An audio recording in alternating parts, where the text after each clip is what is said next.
Sovetskiy stol bilan ushbu Xudo tomonidan berilgan jazomi?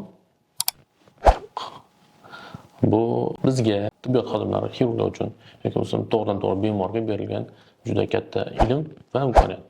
Biz uchun ilm, bemorlar uchun imkoniyat. Sababi murakkab operatsiyalardan keyin doim ichakni o'sha holatda qoldirib ketish bu risk, ya'ni xavf yoki tavakkal. Tavakkal nima uchun? Tavakkal siz uchun, bemor uchun. Biz esa tavakkalni bemorlar asosida qilishni xohlamaymiz. Stomasi bor bemorlar o'zi bilan faxrlansa bo'ladi. Ular tibbiyotni ulkan yutuqlaridan biri bilan o'zlarining hayotlarini kechiryapti. Ya'ni ular qaysidir og'ir holatlarni oldini olish maqsadida qo'yilgan stomalar bilan hayot kechiryapti. Stomalar bo'lgan bemorlarga nogironlik hisoblanadi. Ha, to'g'ri. Bu nogironlik beriladi. Nogironlik, ya'ni vaqtincha nogironlik tayinlanadi. Hatto nogironlik nafaqasi va boshqa holatlar. Lekin ular o'zlarini ehtiyot qilishlari kerak. Nogironligi uchun emas, umuman hayotda. Birinchi o'rinda jismoniy zo'riqishlar. Bunda grijalar, stoma atrofida grijalar hosil bo'lish ehtimoli bor. Ayniqsa birinchi 3 oylikda bemorlarga qat'iy rejim, ya'ni jismoniy zo'riqishlardan, hatto yo'tallardan, uzoq davom etuvchi nafas yo'llari, yuqori nafas yo'llari kasalliklari, o'sha yo'tal bilan kechuvchi kasalliklardan o'zlarini ehtiyot qilishlarini juda so'rab qolaman. Yana bitta asosiy tomoni parhez.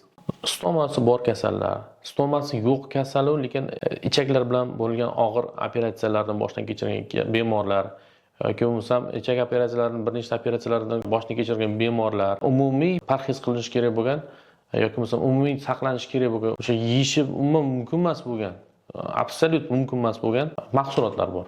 Bular sut, makkajo'xori, ayniqsa qaynatilgani, xurmo, o'zimizda bor katta xurmo, do'lana, anor.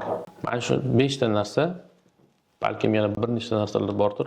Bizni iqlim sharoitida eng ko'p iste'mol qilinadigan narsalar 5 tasi mumkin emas.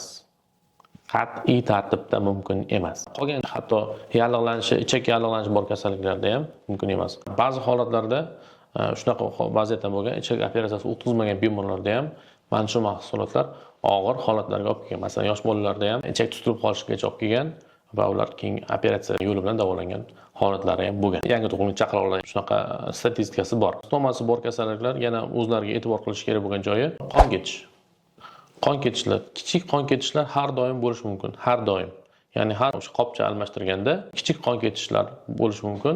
Ya'ni atrofini quruq doka bilan quritganda qon dog'lari paydo bo'lishi mumkin. Bundan qo'rqish kerak emas, bu mutlaqo tabiiy. Faqat arterial yoki venoz qon ketishlardan ehtiyot bo'lishimiz kerak. Bular haqida biz yana boshqa video bilan batafsilroq to'xtalib o'tamiz.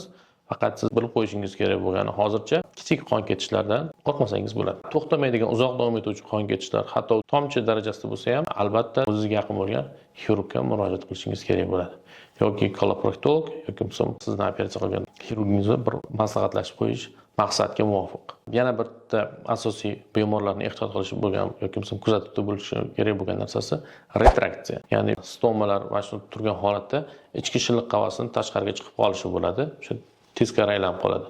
O'sha prolaps ham deyiladi, retraksiya ham deyiladi. Bunday holatlarda bemorlarda balkim vaziyatga qarab xirurgik yo'l bilan hal qilinishi ehtimoli kattaroq. Chunki u retraksiyalarda keyinchalik tromboz chaqirish ehtimoli bor. Ya'ni qon tomirlar bekilib, o'sha joyda qon aylanish yetishmovchiligidan nekroz ham chaqirish ehtimoli bor. Shuning uchun juda ham ehtiyotkorlik talab qilinadi. Hozircha bugunga yetkazib bermoqchi bo'lgan tibbiy ma'lumotlarimiz shundan iborat. Bizni kuzatib davom etishingiz mumkin.